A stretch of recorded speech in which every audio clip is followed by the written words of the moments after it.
नमस्कार, मैं शिवम। आज हम लोग पीवी नरसिम्हा राव का 10 सबसे बड़ा अचीवमेंट उपलब्धियां बात करेंगे।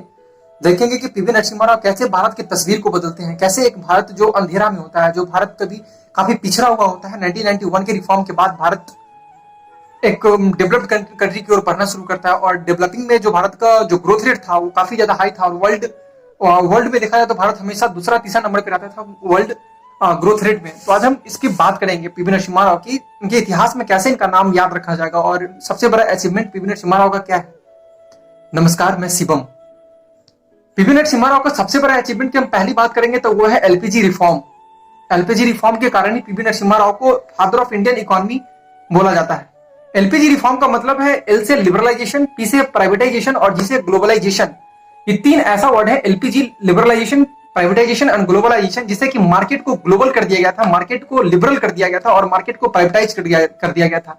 जो मार्केट आज सरकार के अंदर था वो मार्केट अब प्राइवेट के अंदर आ गया। जो मार्केट पहले सरकार से चल रहा था, जो मार्केट पे ज्यादा कंट्रोल, ज्यादा डोमिनेंस था सरकार का, अब वो मार्केट सरकार से हटकर अब जनता की ओर आती है। अब वहां पे प्राइवेटाइजेशन होता है, वहां पे इन्वेस्टमेंट काफी ज्यादा होता है। तो जो ग्रोथ रेट हम लोग 1991 के पहले देखते थे वो हमेशा जीडीपी ग्रोथ रेट हमेशा 1 से 2 जीडीपी ही रहता था ग्रोथ रेट। लेकिन 1991 के बाद भारत का ग्रोथ रेट 5, 6, 7, 8, 9, 2007 में तो वर्ल्ड का दूसरा सबसे बड़ा ग्रोथ रेट रहा 9%, और ये वर्ल्ड का दूसरा सबसे बड़ा ग्रोथ रेट था। तो सबसे बड़ा अचीवमेंट है पीवी नरसिम्हा राव का LPG, liberalisation, privatisation and globalisation. इसी के कारण भारत आज बहुत ज्यादा तरक्की किया और इसी के कारण भारत में बहुत बड़ा बड़ा निवेश हम लोग देखते हैं।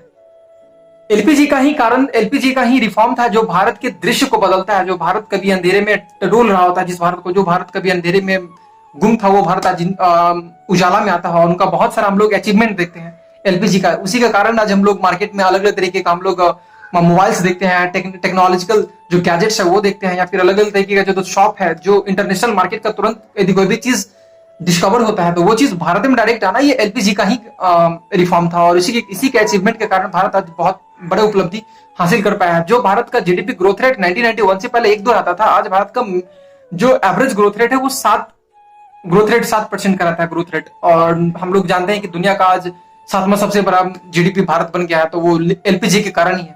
तो सबसे बड़ा पीवी नरसिम्हा राव का यदि अचीवमेंट है तो वो है एलपीजी का रिफॉर्म। और एलपीजी के रिफॉर्म के कारण ही इनको फादर ऑफ इंडियन इकोनॉमी बोला जाता था, पहला रिफॉर्म। दूसरा रिफॉर्म इनका यह है कि look east policy. Look east policy का मतलब है, जब भारत के नक्शा को देखिएगा तो लुक ईस्ट की ओर आएगा कौन, आपका 7 स्टेट जो हम बोलते हैं। उस 7 स्टेट को कंट्रोल करने के लिए, उस 7 स्टेट को कनेक्ट करने के लिए हम लोग डायरेक्ट जो हमारे नॉर्थ ईस्ट जो देश था, उस देश से हम लोग मुलाकात करते हैं, उस देश की ओर सहायता लेते हैं, उस देश की ओर हम लोग हाथ बढ़ाते हैं और फिर वहां से हम लोग एक डेवलपमेंट की राह खोजते हैं। जो हम लोग पहले हम वेस्टर्न कंट्री से देखते थे, या फिर जो हम लोग पहले अपना पड़ोसी के आसपास देखते थे, हम लोग थोड़ा क्या किया, अब लुक ईस्ट पॉलिसी के तहत अपने 7 स्टेट को ईस्ट की तरफ जो भी कंट्री है उनसे हम लोग जोड़ना, और वहां से फिर हम लोग डेवलपमेंट की कनेक्टिविटी वहां पे देखते हैं। तो दूसरा सबसे बड़ा इनका अचीवमेंट है लुक ईस्ट पॉलिसी पे ध्यान देना, और जितना भी लुक ईस्ट का जो मतलब जितना भी ईस्ट का जो देश था उसको अपने सामरिक दृष्टि से और अपने इकोनॉमिकल दृष्टि से अपने साथ लेकर चलते हैं। तो सबसे बड़ा अचीवमेंट इनका लुक ईस्ट पॉलिसी भी है। तीसरा सबसे बड़ा पॉलिसी इनका यह है कि इजराइल और इंडिया का रिलेशन। 1991 के पहले भारत इजराइल का रिलेशन नहीं था। रिलेशन कहने का मतलब है, जब कोई भी देश का राजदूत यदि किसी दूसरे देश में होता है तो हम लोग समझते हैं दोनों देश के बीच का रिलेशन। 1991 के पहले हम लोग भारत में इजराइल का रिलेशन नहीं देखते हैं, राजदूत नहीं देखते हैं। और पहले टाइम में होता है, पहली बार होता है कि इजराइल का राजदूत दिल्ली में अपना हेड ऑफिस खोलता है, और फिर हम लोग क्या देखते हैं कि भारत का इजराइल से दोस्ती होती है।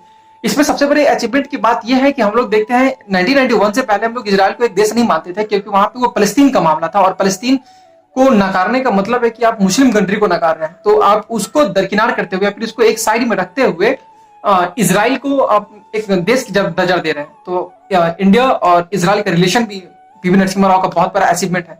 चौथा यदि सबसे बड़ा पीवी नरसिम्हा राव का हम लोग जब आगे की ओर अचीवमेंट देखते हैं तो सबसे बड़ा अचीवमेंट है इनका न्यूक्लियर पावर। वो न्यूक्लियर पावर भले ही वो अटल बिहारी वाजपेयी के टाइम में किया गया हो, पोखरण में स्माइलिंग बुद्धा, लेकिन हम लोग देखते हैं कि इसका जो सामग्री था, इसका जो हर चीज था, वो तैयार किया गया था पीवी नरसिम्हा राव के टाइम में ही।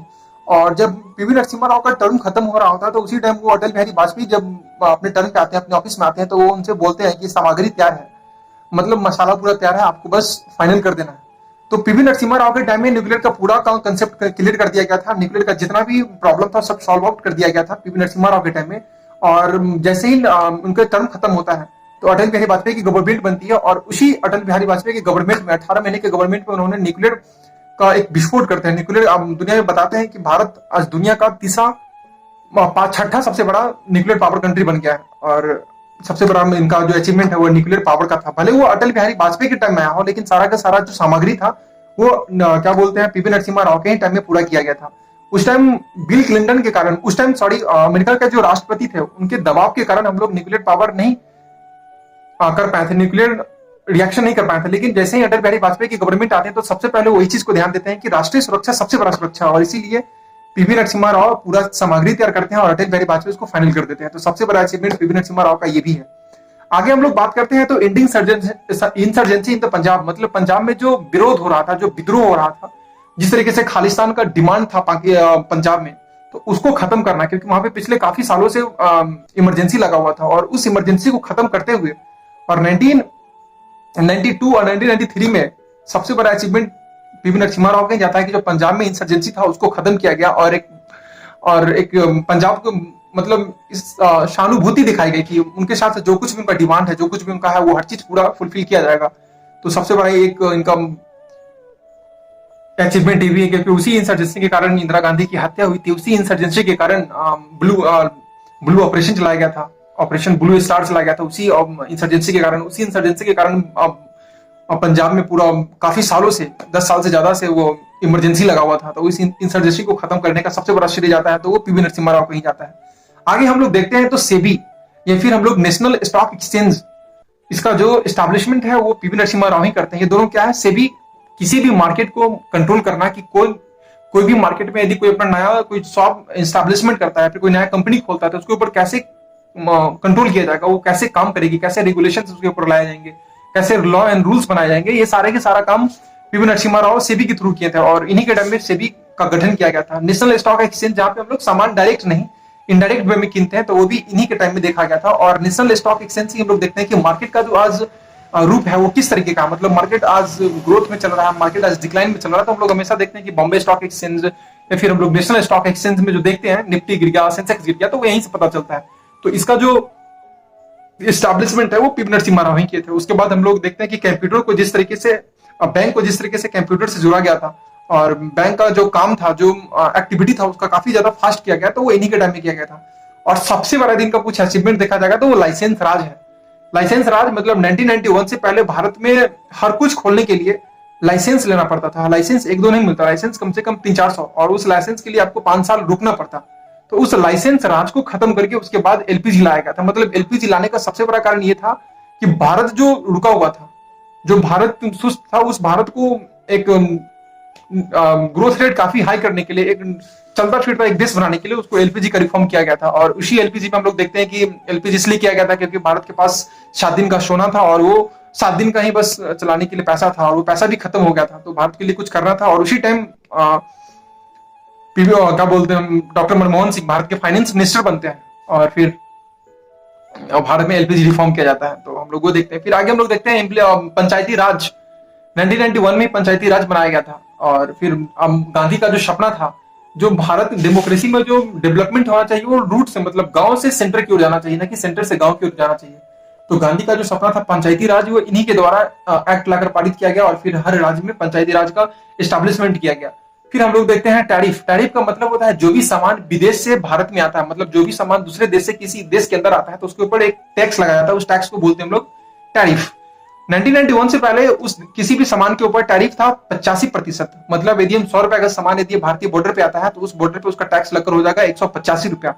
तो उस सामान ऑटोमेटिकली भारत में महंगा हो जाएगा। तो उस टैरिफ को कम करके और पीवी नरसिम्हा राव 25% टैरिफ रखते हैं, जिससे क्या होता है कि भारत में बहुत सारा सामान मार्केट में आता है और हम लोग के पास परचेजिंग पावर काफी ज्यादा बढ़ जाता है। अब हम लोग के पास चॉइस ज्यादा बढ़ जाता है कि हम लोग कोई भी सामान ले सकते हैं, और इसी के कारण भारत आज बहुत डेवलप्ड कर गया है। इसी के कारण भारत का जो इकोनॉमी है काफी ज्यादा हाई बूस्ट किया है।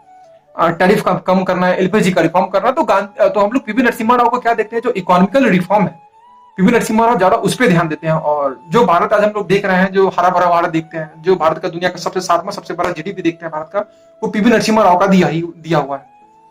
हम लोग फिर बात करते हैं पीवी नरसिम्हा राव का। तो और इसी के कारण क्या बोलते हैं, हम टैरिफ कम करने के कारण या फिर एलपीजी के कारण ही उस टाइम भारत का जो एफडीआई था वो 3.1 मिलियन डॉलर था, जो बढ़कर हो जाता है 5.3 बिलियन डॉलर। मतलब काफी ज्यादा, कई 100 गुना ज्यादा भारत का एफडीआई बढ़ता है। और एफडीआई बढ़ने का मतलब है किसी देश का जो इन्वेस्टमेंट है किसी दूसरे देश में होना। जब दूसरे देश का इन्वेस्टमेंट होता है तो वहां पे इंफ्रास्ट्रक्चर मजबूत होंगे, वहां पे इंडस्ट्री लगेंगे, वहां पे नौकरियां आएंगे, वहां पे भारत का जीडीपी ग्रोथ होगा, जीडीपी काफी बढ़ेगा, परचेजिंग पावर बढ़ेगा। तो इनका सबसे बड़ा जो अचीवमेंट है ये इतना अचीवमेंट है।